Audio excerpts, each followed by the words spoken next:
we can to continue the momentum. To God be the glory. Thank you.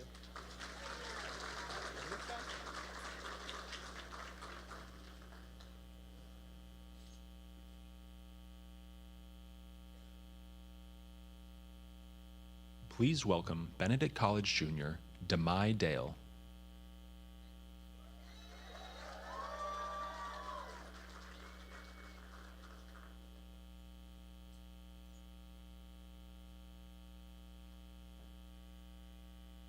Good afternoon. I'm a proud Benedict College student and South Carolinian majoring in computer engineering. I enrolled at Benedict College during the peak of COVID-19 pandemic in 2020, a time when internet, Wi-Fi access for students became as essential as the need for food and water, a necessity for everyone. Most of my academic studies are conducted via my laptop or other electronic devices.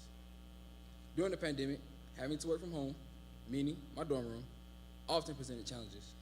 There were times where over 100 students would be trying to join a virtual class or turn in an assignment simultaneously, which would cause the internet to crash or to stall.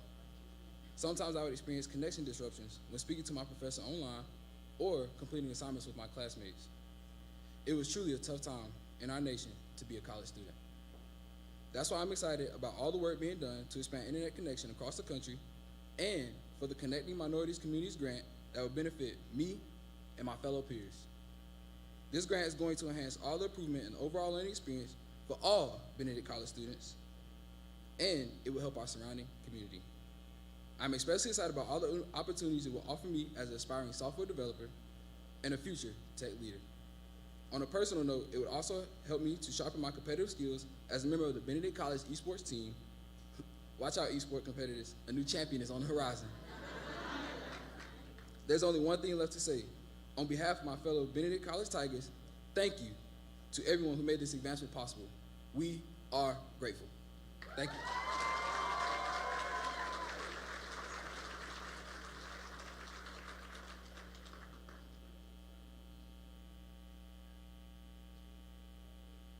Please welcome Columbia Mayor Daniel Rickenman.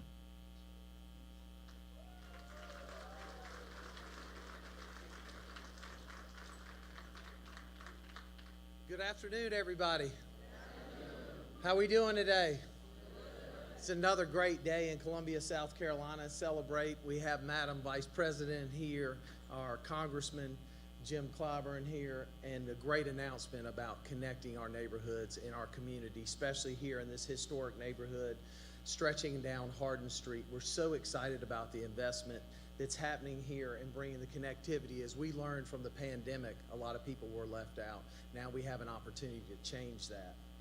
But I'd be remiss if I didn't take this opportunity to thank Madam Vice President, the Biden administration, Congressman Clyburn, and all the folks who are helping us with financial toolkits, the ability for us to be able to change our cities and counties at the local level with extreme investment, not only for the infrastructure bill, the CRESI, the MEGA, but the Inflation Reduction Bill, which allows us to leverage our ability to improve our environment by using tax credits and other tools that businesses were able to use and we weren't as local municipalities. So all of these combined are allowing us to have a huge investment that improves every corner of our neighborhoods, our city, and we're so excited about the opportunity. And today, once again at Benedict, feel like I'm here every week celebrating something new that's happening. Last week it was the investment in our historic homes and buildings here from the Assistant Secretary of Interior who was here with another grant. So it's a great day in Columbia, South Carolina, and thank y'all for being here.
please welcome United States Congressman James Clyburn.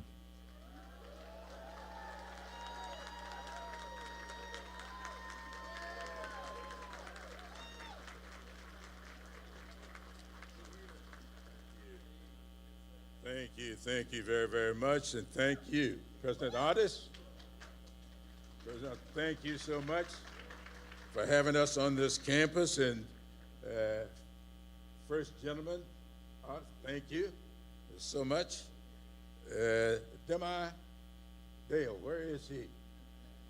Thank you very, very much for your leadership, and to all of the Benedict College students here for welcoming us to this campus. And to Mayor Rickerman, thank you for the leadership you've given to this great city and for joining us on this occasion.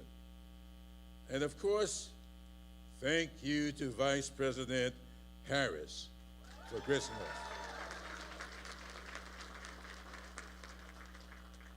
I have been working with her for some time now, making sure that we have our shared vision of making high-speed internet both accessible and affordable for every South Carolinian.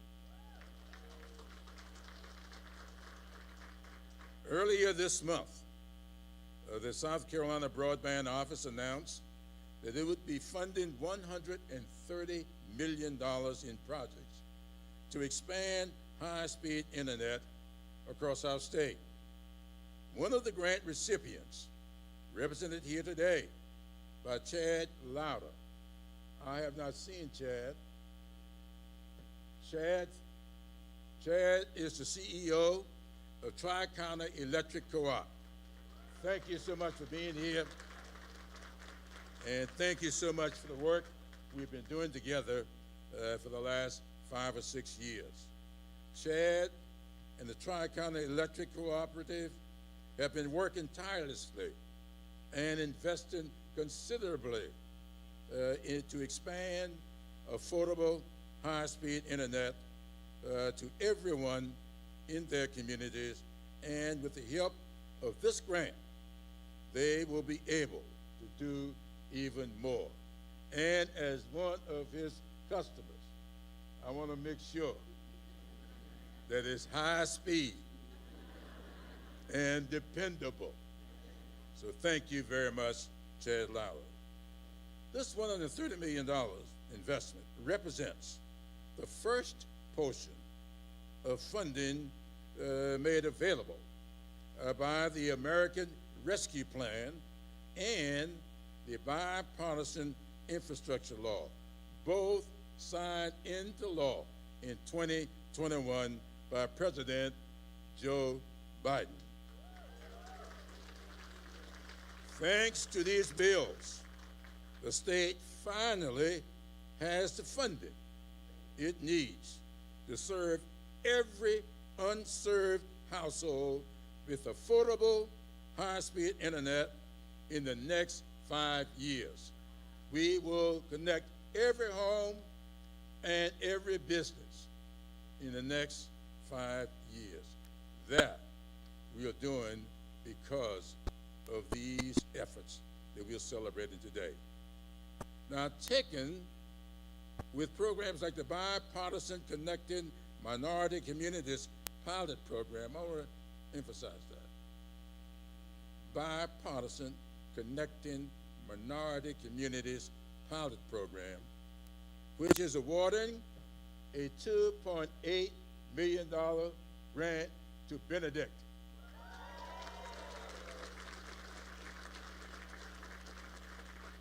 So that they can facilitate digital adoption, and so that Demi can be happy sitting in his office or his room once again.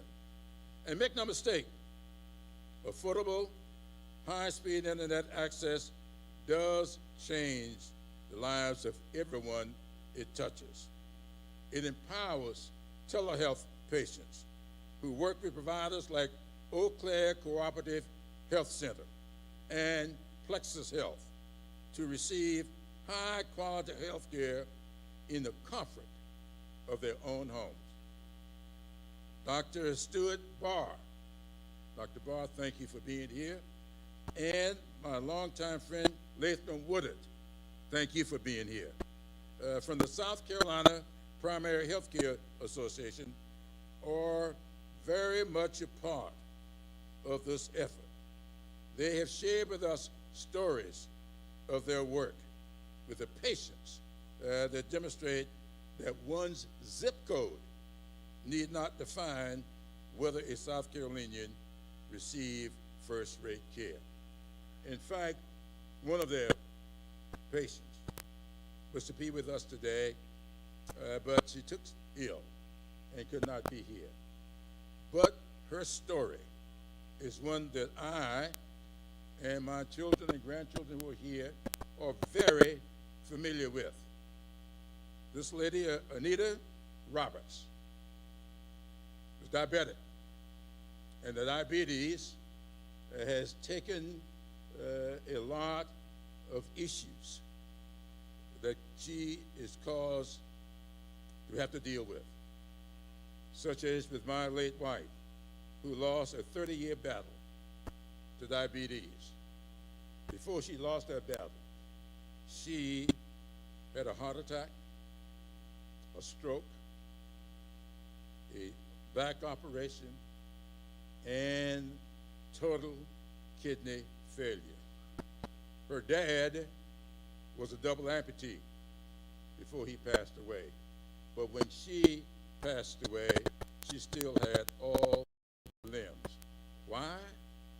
Because she had access to the internet, could stay in touch with her doctors, and she was able to have a good quality of life. Anita Roberts is enjoying that same today.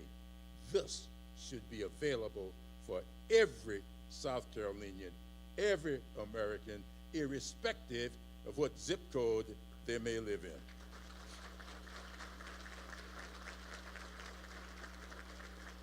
High-speed internet also enables students here at Benedict and at Carver Line Elementary. Carver Line Elementary, those students were here, some of those students were here today, getting a chance to interact, not just meet, but interact with the Vice President of the United States of America. And thank you, Carver Line, for allowing a little interruption in their classroom work today so they could come here and get some real hands-on experience. Now, high-speed internet is one thing. Affordable and meaningful adoption is another. That's right. I got an amen. As Mike Shealy, the state's Digital Equity Director, said last week, without affordability and meaningful use, the infrastructure we are building is just wires in the ground.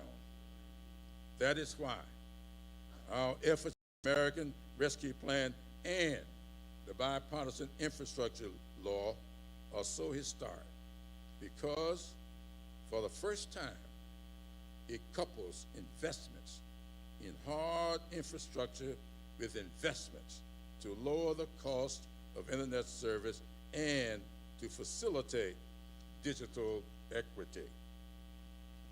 I am so pleased that we are here today to share this effort with so many.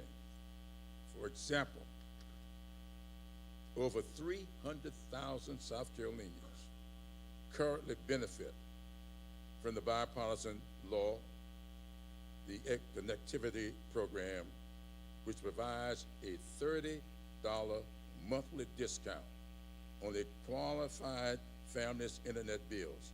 And if you are a student at Carver Line Elementary, or if you're receiving a Pell Grant, your household automatically qualifies for this benefit.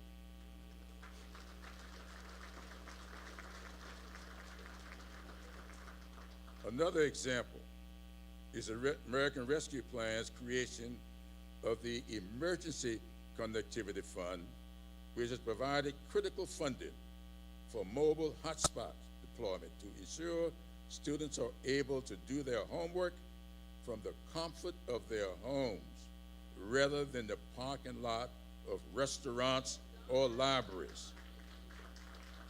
South Carolina has received over $54 million from this program since the start of the pandemic.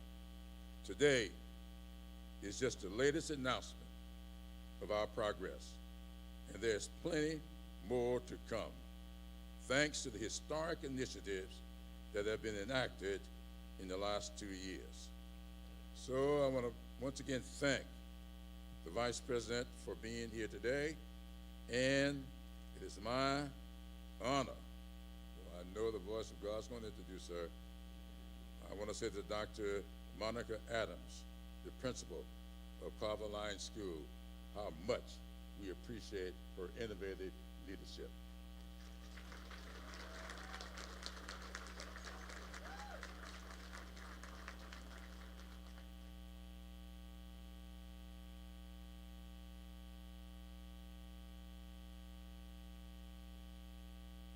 Please welcome Carver Lyon Elementary School Principal, Monica Adams.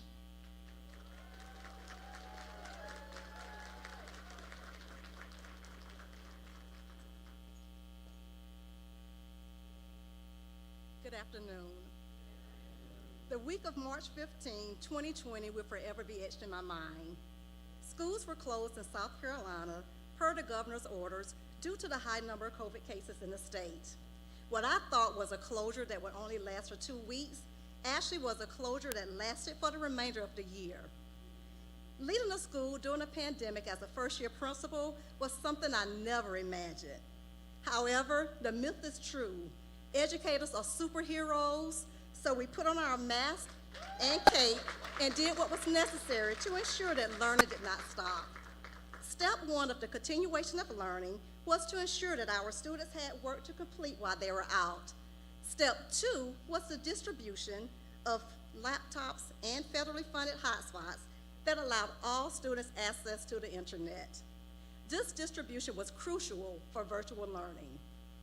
Teaching virtually during a pandemic was a learning curve for many of my teachers, and it was eye-opening for my parents, as many parents indicated that they were amazed by the work that my teachers did. However, this work could not be possible without the use of devices and access to the internet. Due to the accessibility of laptops and hotspots, our students were able to thrive during a national pandemic. As a community eligibility provision school district, all of our students received breakfast and lunch free of charge, thus making all of our parents and families eligible for the Affordable Connectivity Program, which takes $30 off of their monthly internet bill. If we are faced with having to teach virtually in the future, we will be prepared. Not only will devices and internet be available, but with the Affordable Connectivity Program, our families will be able to connect with keeping $30 in their budget.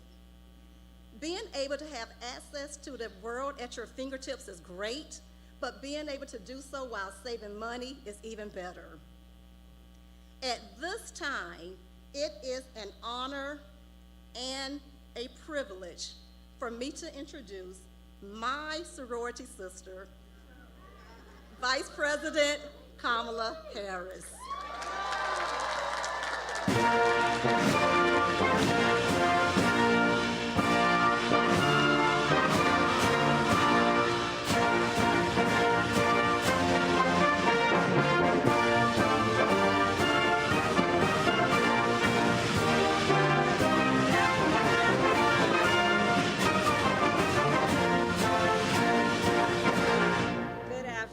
Everyone. Good afternoon. It is so good to be back in South Carolina.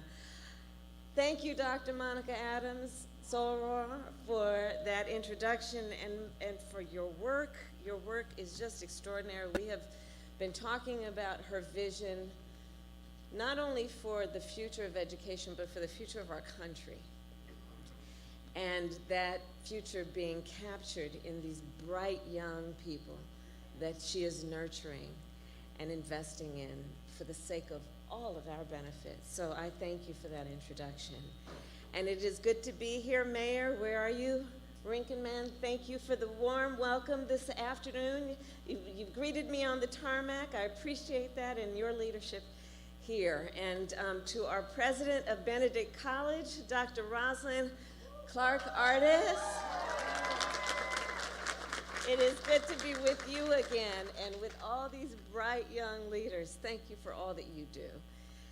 And of course, it is a special honor to be here today with the great assistant leader, Jim Clyburn.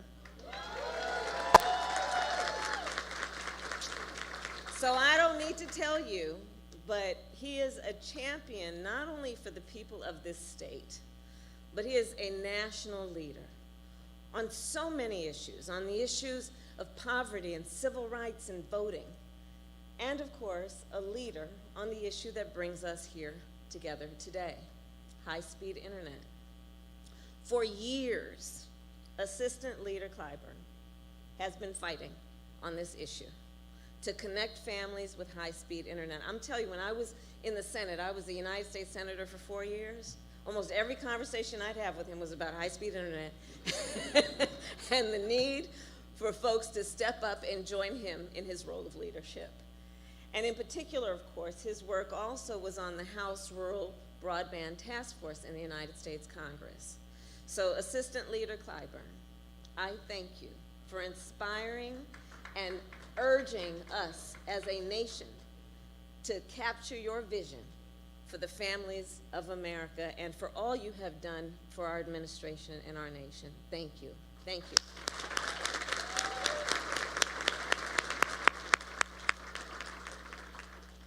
So today I will begin with the simple truth, which you've heard spoken on this stage already. In America, in the 21st century, the ability to connect to high-speed internet is not a luxury. It is a basic necessity. Every day in communities across our nation, students who have affordable access use the internet to do their homework. Parents use the internet to order groceries. Seniors use the internet to see a doctor without having to leave home. And small business owners use the internet to buy inventory, to manage the payroll, even to run their cash register. The internet is an essential part of everyday modern life. And yet, more than 24 million American households still do not have internet access, including 137,000 families right here in South Carolina, either because they cannot afford the cost of high-speed internet or because they live in a community, often a rural community, where high-speed internet is just not available.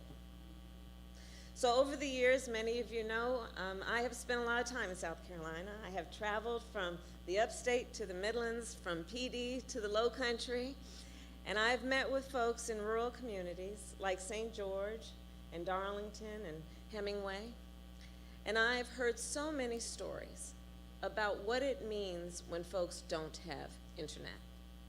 Students who have to sit in the parking lot of a fast food restaurant just to be able to submit their homework on public Wi-Fi. Parents who cannot take on good-paying remote work jobs because their internet is just too slow. Seniors who have to take their telemedicine visit in the corner of a public library because they don't have a connection in the privacy of their own home. Let us be clear. In America, in the 21st century, every person, no matter where they live and no matter how much they earn, should have high-speed internet. It is simply a necessity.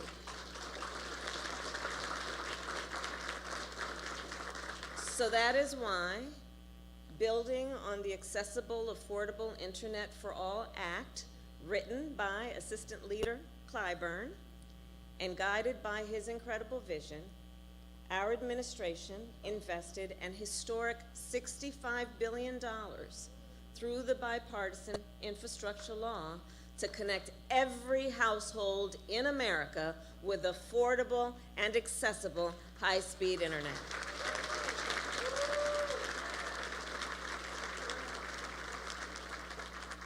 Now, for emphasis, affordable and accessible, both, because one doesn't work without the other. And so today, we have begun work to build infrastructure in more than 300 communities, to construct thousands of miles of fiber optic lines that deliver high-speed internet. Places where I've been, like Orangeburg and Chester. Places where we have connected thousands of farms and churches and schools and small businesses with high-speed internet for the very first time. And the majority of those 300 communities are rural. Now think about it. In addition to all the benefit that comes from that, all of this work also creates jobs, good paying jobs. Jobs for electric workers who installed the fiber optic cables. Jobs for technicians who will repair and replace those lines for years to come. Which brings me then to the affordability issue. As Mr. Clyburn mentioned just a few minutes ago, when we took office, we created something called the Affordable Connectivity Program, or the ACP. Every month, this program gives more than 16 million working families a $30 discount on their internet bill. 800,000 households in South Carolina are eligible. And because we worked with internet service providers to make sure they offer plans for $30 or less per month, with a $30 discount, a majority of these households can access internet for $0 a month. That means every month, families across our nation have more money in their pocket to pay for groceries and school supplies and home repairs.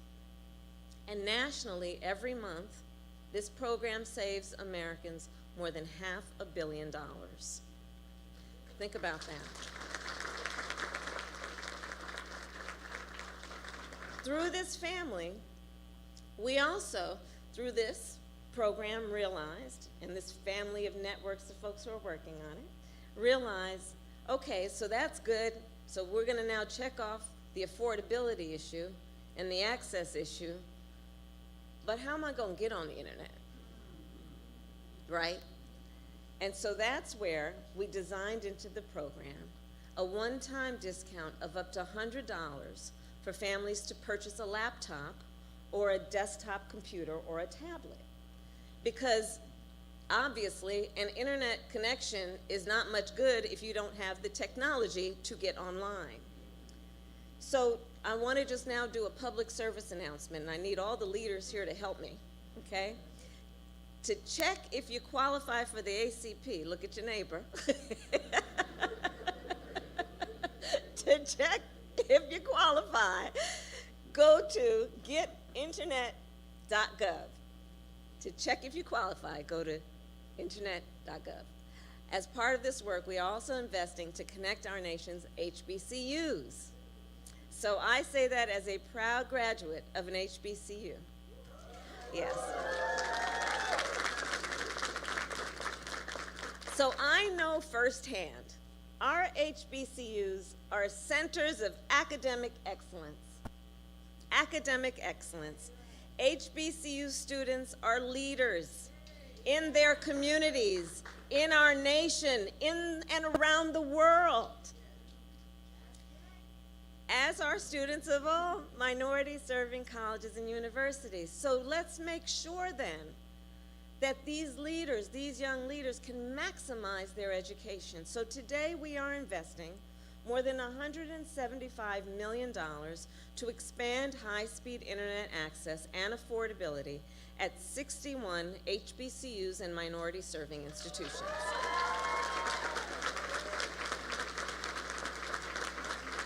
Because we have to be intentional. We have to be intentional. And many of those that we have focused on currently do not have reliable access to high-speed internet on campus. So for South Carolina, as an example, we are investing nearly $3 million in Claflin University and $3 million in Benedict College.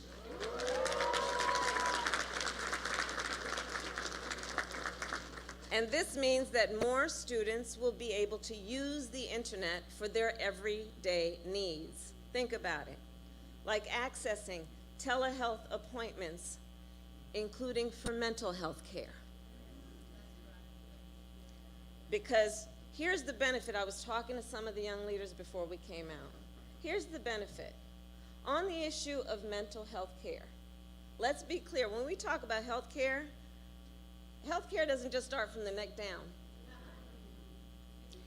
And so let's acknowledge that we need to make sure everyone has access to the total health care they need, but let's also acknowledge that some people don't necessarily want to be seen walking into the therapist's office. Okay? But what does telehealth for Medicare mean? For medical care, that's mental health care. It means in the privacy of your dorm room, or your home, or even maybe your car, you can talk with somebody that gives you the help that you need. Think about all that access and affordability will open up in terms of truly giving people the ability and the opportunity to have the help they need. And because of the investments that we're talking about today, the schools that I mentioned and so many others will also be able to expand their laptop loan program and update and upgrade campus Wi-Fi so that here at Benedict, when students are waiting for the Comet bus, they can open up their laptop and keep studying for their chemistry midterm. And because of this investment, this school will be able to also create a community computer lab so that our youngest students, including those at Carver Lyon Elementary, where Dr. Adams works, will be able to have access and get online too. So South Carolina, for so many people of every generation, these investments will be transformative. Because we know when we connect folks with high-speed internet, we connect them with opportunity. The opportunity to get an education, to train for a new career, to build a business, and to see a doctor. We give people the power to build, for our collective benefit, healthier, happier, and more prosperous lives for themselves and for the people they love. Together, this will help make our country a place where all people, no matter where they live, can thrive. So thank you all again for your leadership, for your work, and for everything you do. May God bless you, and may God bless America. Thank you all.